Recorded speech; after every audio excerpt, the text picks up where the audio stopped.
Well, thanks for coming. My name is Peter. I'd like to welcome you to City Lights, and it's great seeing so many of you coming out for this really amazing event. I've been trying to get Ken to do this for a long, long time, ever since I think we first crossed paths over at the book fair over in Golden Gate Park many, many years ago. And it was just great seeing him each year, and I was thinking to myself, God, he's got this vast wealth of knowledge, and wouldn't it be great to see what happens if we can all interact? And so here we are. As many of you know, Ken is a writer, a translator, a historian, a social theorist. Of course, he's best known for his translations of Guy Debord, and also for his really fantastic job of editing the Situationist International Anthology. And although strongly influenced by the Situationists, Ken has developed a penetrating and original insight of his own into many different subjects. His research has explored the works of Kenneth Rexroth, of Wilhelm Reich, of 60s counterculture, of the 1979 Iranian Revolution, all the way through to the 2006 anti-CPE revolt in France, Zen Buddhism. He's also the author of numerous essays and several books. His published works include the translation of Guy Debord's Society of the Spectacle, the complete cinematic works of Guy Debord, and a really fantastic collection of his own called Public Secrets, Collected Skirmishes of Ken Knabb. His most recent work is a translation of No Van's In the Crossfire, Adventures of a Vietnamese Revolutionary. And I think what's really especially exciting about this is that so many of us here at City Lights have been influenced by Ken's work and have been kind of over the years participating in ongoing dialogues involving such things as the importance of being fully present in day-to-day life, the importance of exploring one's desire, examining the trajectories of political resistance and questioning their basis, and openly challenging commodity culture, and offering creative resistance. So tonight is a very, very auspicious moment for us here, and thank you for being part of it, and Ken, welcome to City Lights.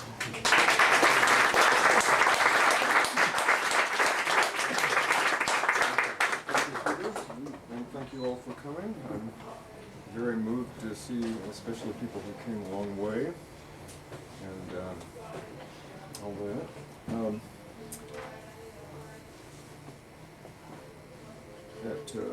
get my glasses.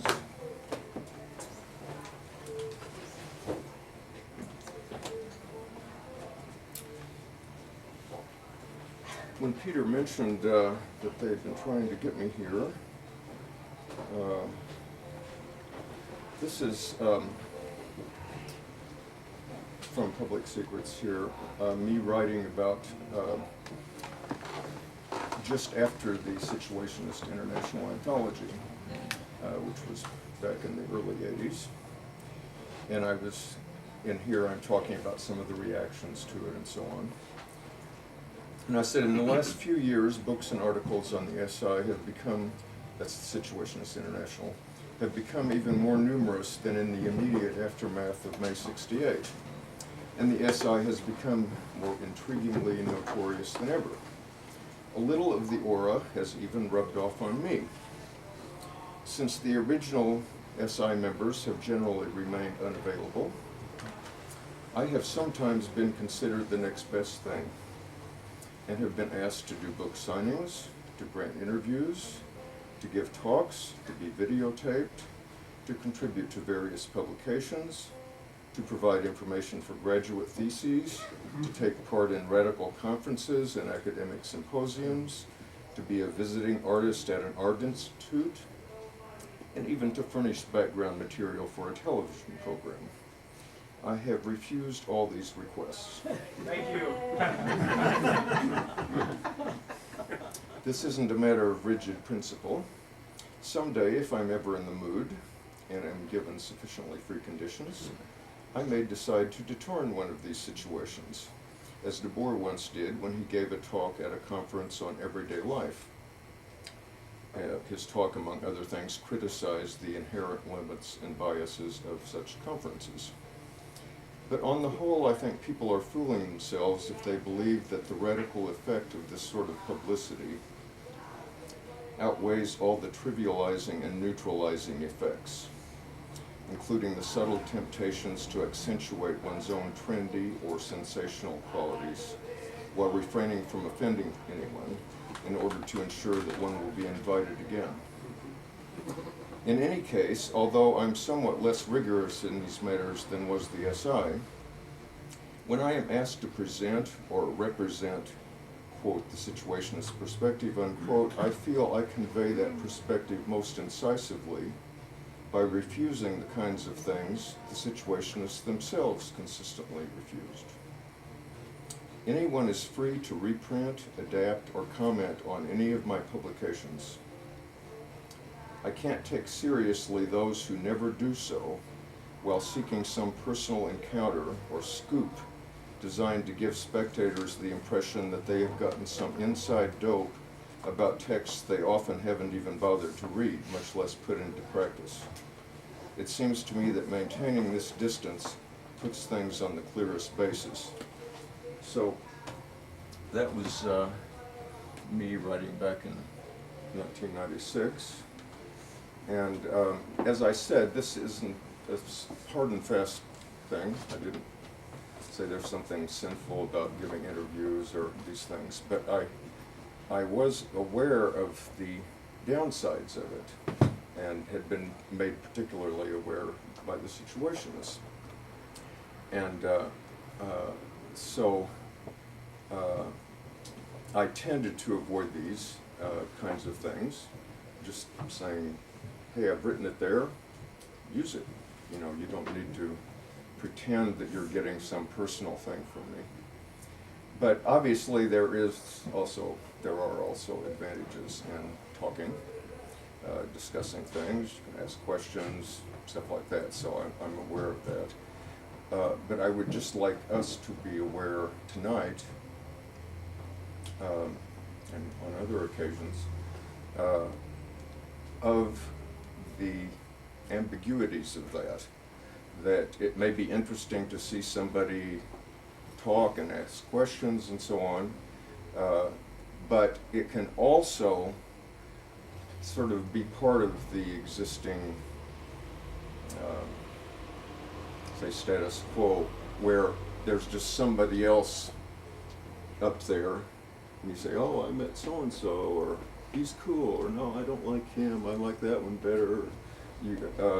We can get into these things where instead of looking at what the person is actually saying, we're having a popularity contest about who comes off, who is more cool, who is more clever, and so on like that.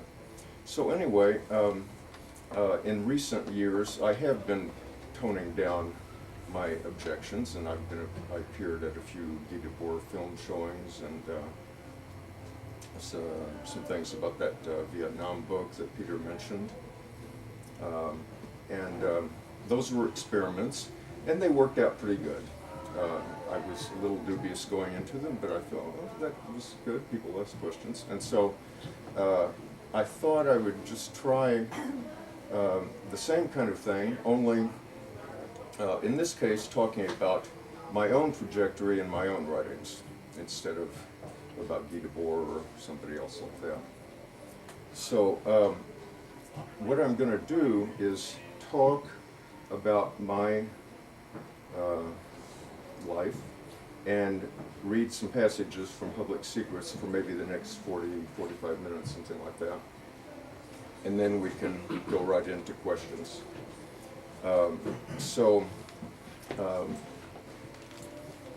Is everybody in who wants to be in? No, a lot of people down there. Why don't can we sort of scrunch a little more? Yeah. You know, so that people can stand up in the back, maybe? We could move this row back. I can bring a row of stools to the back. Well, Yeah. you know, even without stools, just if Ariel, why don't you come up here? I could let Ariel have my chair, and I can sit in it. Do you want to sit in my chair? Yeah, you're welcome. Chair. More space back here. Stand. Oh, well, that's Peter's chair, but. Yeah, Ariel, Well, I if was you would like.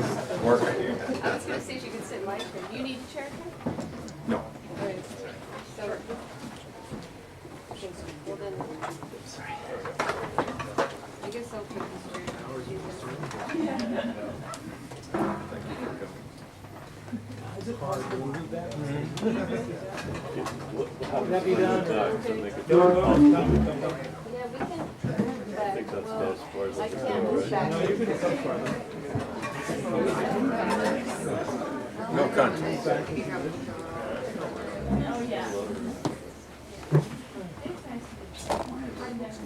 Members missed a brief but flattering introduction by Peter, and then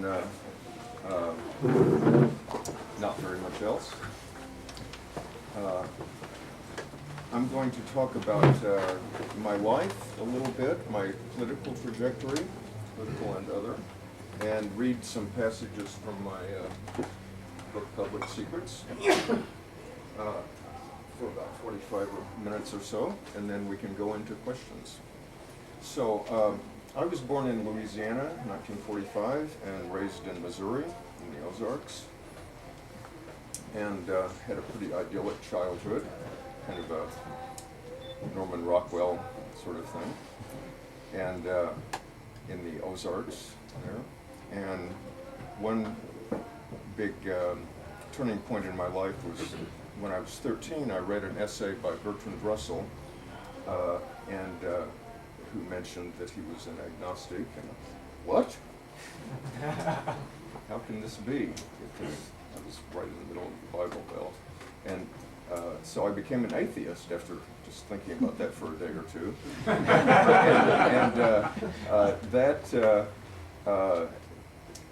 I kept it secret for about a year because I thought I'm the only one in town like this. And but eventually I came out when I was about 14, and from that point on, there was antagonism. My parents were freaked out, the teachers, fellow students, all that. And anyway, that had kind of marked my first little step to kind of step aside and look, well, everybody believes this, but I don't. And so, I'll condense this, but I wanted out of there. And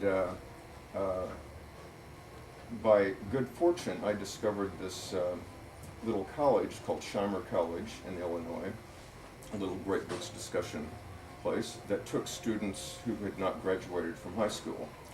And so I skipped the last 2 years of high school and went to this college, and it was really great. And then, so I was there at 16, and when I was still there at 17, I lost my virginity, and also my spiritual virginity, taking peyote in 1962. And the next year I left college and hit the road, went to Venice, California, the beach scene down there. Had a few adventures there, and then back to the Midwest and up to Chicago. Then I went back to Shimer and finished Shimer, got a BA there, and then moved to Berkeley in 1965, just after the free speech movement, and before the Haight-Ashbury stuff, just kind of when things were getting started. And I won't go into that because a lot of you can read some about it, and there's an autobiography in this book. It's called Confessions of a Mild-Mannered Enemy of the State, and that's so I talk about the 60s counterculture and all that kind of thing. And I was also involved in the New Left, but as a relatively naive type of person. I met Kenneth Rexroth, that was a big influence. I had a little bit of Zen practice experience with the San Francisco Zen Center and then the Berkeley Zen Center. And was into psychedelics and rock bands and all sorts of other things like that were going on.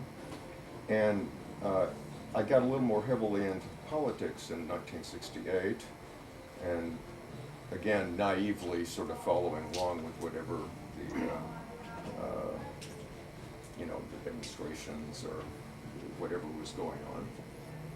And after I had done that for about a year and kind of got a little closer to seeing how that functioned, I started to become disillusioned.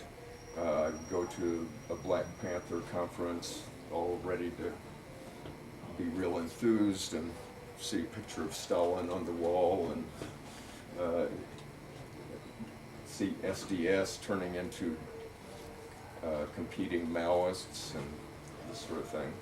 And something didn't seem right, and I thought that I knew where the answer was, because one of my Shimer College friends who had moved out here was an anarchist. And so I went over to his house one day and said, I want to borrow a bunch of stuff, took it home, read it, made complete sense, so in 1969 I'm an anarchist. And that again was a different step aside. I was still involved in these political things, but I was starting to be a little more critical. And so at this point, I'm going to read a long passage from my autobiography here. So we're in late 1969. In our reading of recent anarchist literature, Ron was another Shimer College student who came out here and had become an anarchist when I did. Ron and I came upon several mentions of the Situationist International, SI, a small but notorious group that had played a key role in catalyzing the May 1968 revolt in France. This section, by the way, is called How I Became a Situationist. I vaguely remembered having seen some Situationist texts a year or so before, but at that time I had put them back on the shelf after a brief glance.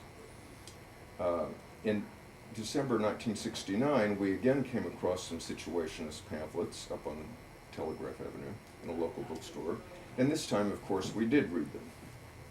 We were immediately struck by how different they were from the simplistic propagandistic style of most anarchist writings.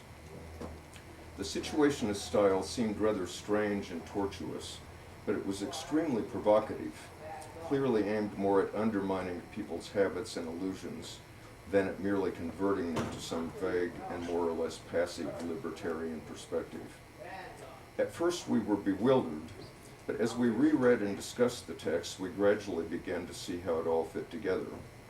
The Situationists seemed to be the missing link between different aspects of revolt. Striving for a more radical social revolution than was dreamt of by most leftists, they simultaneously attacked the absurdities of modern culture and the boredom of everyday life, picking up where the Dadaists and Surrealists had left off. Total iconoclasts, they rejected all ideologies, including Marxism, anarchism, and even, quote, situationism, and simply adopted or adapted whatever insights they found pertinent. While carrying on the traditional anarchist opposition to the state, they had developed a more comprehensive analysis of modern society, a more rigorously anti-hierarchical organizational practice, and a more consistent attack on the system's conditioning of people into passive followers and spectators. Their name came from their original aim of creating open-ended, participatory situations, as opposed to fixed works of art. Last but not least, they emphatically rejected the politics of guilt, the whole idea of basing revolution on self-sacrifice, self-flagellation, and martyr worship. A couple months later, Ron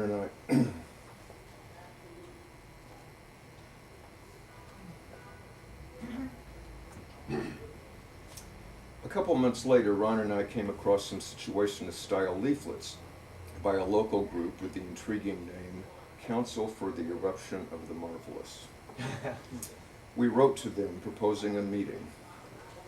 They accepted, and the next day we met two of them. This is in Berkeley. They answered our questions briefly but lucidly, made sharp criticisms of most of our vague projects, the anarchist projects, and dismissed our anarchism as just another ideology that would inhibit us from doing anything significant. Quick to express their contempt for just about everything that passed as radical, they clearly knew what they were talking about and meant exactly what they said. Yet it was obvious that despite their seriousness, they were having a lot of fun.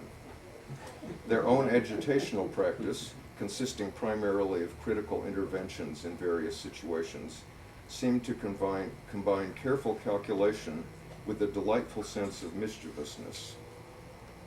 Having made it quite clear that they did not intend to waste their time with any additional efforts to convince us, they left.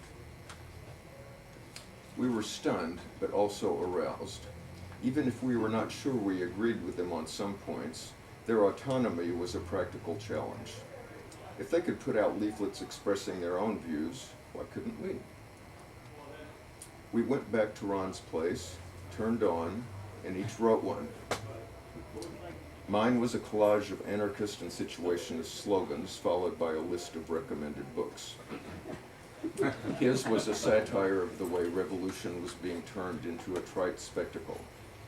We mimeoed 1,500 copies of each and handed them out on Telegraph Avenue near the university. Abstract though this action was, just creating something and getting it out there was an exciting breakthrough. Over the next several months, we carried out several other leaflet experiments. I wrote one on the theme that people should never relinquish their power to leaders, which I distributed at the film Viva Zapata, and put together a comic on the mindless, ritualistic nature of militant street fighting in Berkeley.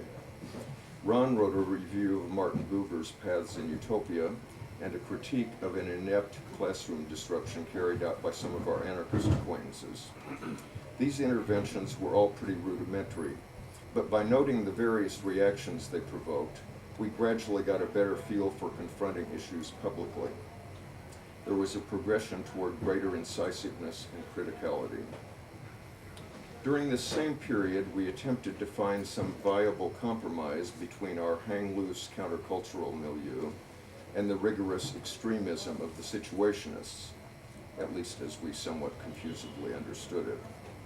We had numerous discussions with friends aimed at inciting them to some sort of radical experimentation, but though some of them were vaguely intrigued by our new trip, virtually none of them responded with any initiative. If nothing else, these confrontations at least served as good self-clarifications.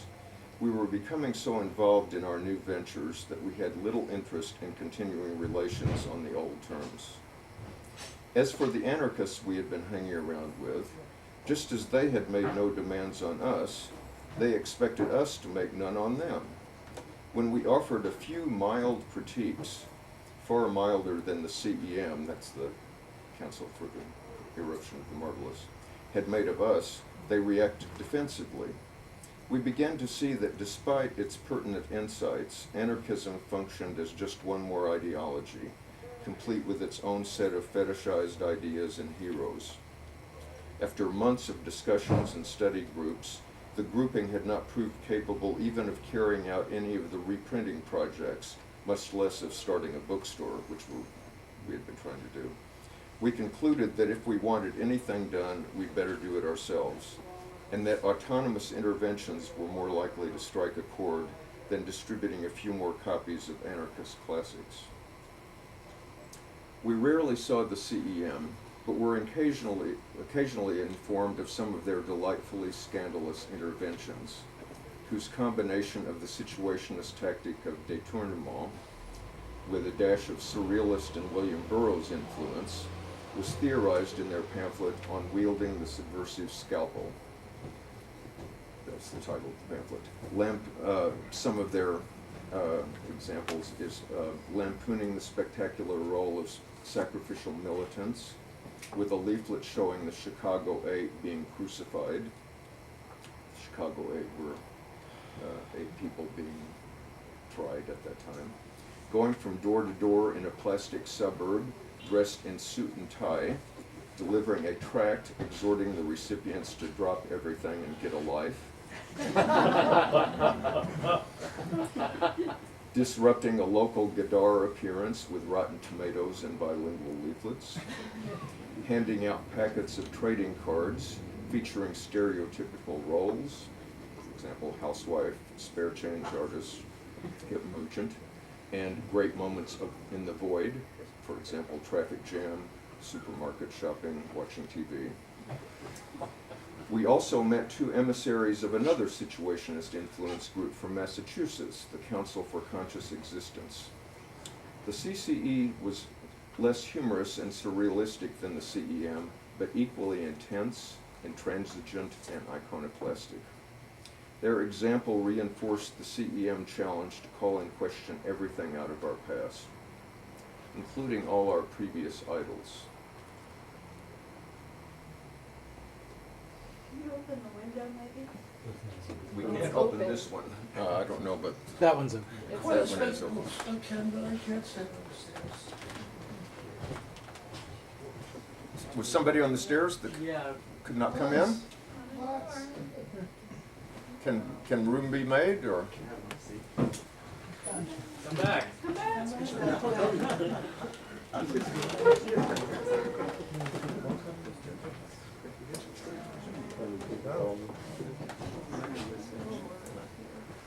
Okay. One of my few remaining heroes was Gary Snyder. I assume most of you know who he is. I could agree that most of the movement and countercultural hero leaders were hierarchical manipulators or spectacular confusionists. But Snyder still seemed to me almost totally admirable. He'd been my hero for several years. In any case, I had the common misconception that in order to have the right to criticize someone, I should myself be better. And I scarcely thought I could compare myself with Snyder. Then one day, I learned that he was coming to Berkeley to give a reading of his poetry. Previously, this would have been one of the high points of my year. I would have been telling all my friends to go and so on. Now I was uncertain. Did I still think such an event was a good thing? Or was it, quote, spectacular, unquote? Did it contribute toward people's passivity, complacency, star worship? After a little thought, I decided that the most appropriate way to come to terms with this question would be to compose a leaflet to distribute at the event, thereby at the same time challenging others involved. The time limit was also a good challenge. The reading was in 3 days. In making notes, I started out with rather moderate criticism, but the more I considered the whole situation, the more radically I began to question it. Up till this time, I had accepted Snyder as a spectacular package. His life and writings were inspirational to me, in quotes, but only in a vague, general sort of way. Now I realized that if he had said something I thought was useful, the point was to use it. If he said something I felt was mistaken, I should point it out. It seemed particularly appropriate if I could turn some of his most valid remarks against other aspects of his practice that fell short. Each step opened the way for more. It went against the grain to ruin my prized picture of Snyder and his friends by cutting it out and pasting it on a leaflet. But once I had turned it to a new use, by adding the comic balloons, my fetishism disappeared. Now it was just an image, interesting only because I could use it to undermine other people's fetishism.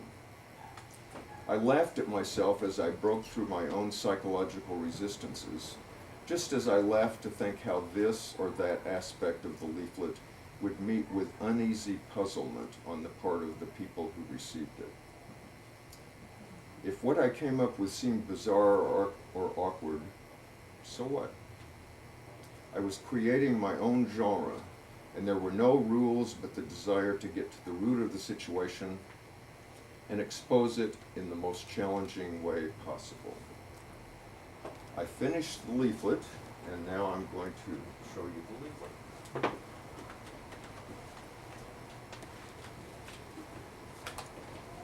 Just press these down. I hope there's enough. Please share if there aren't.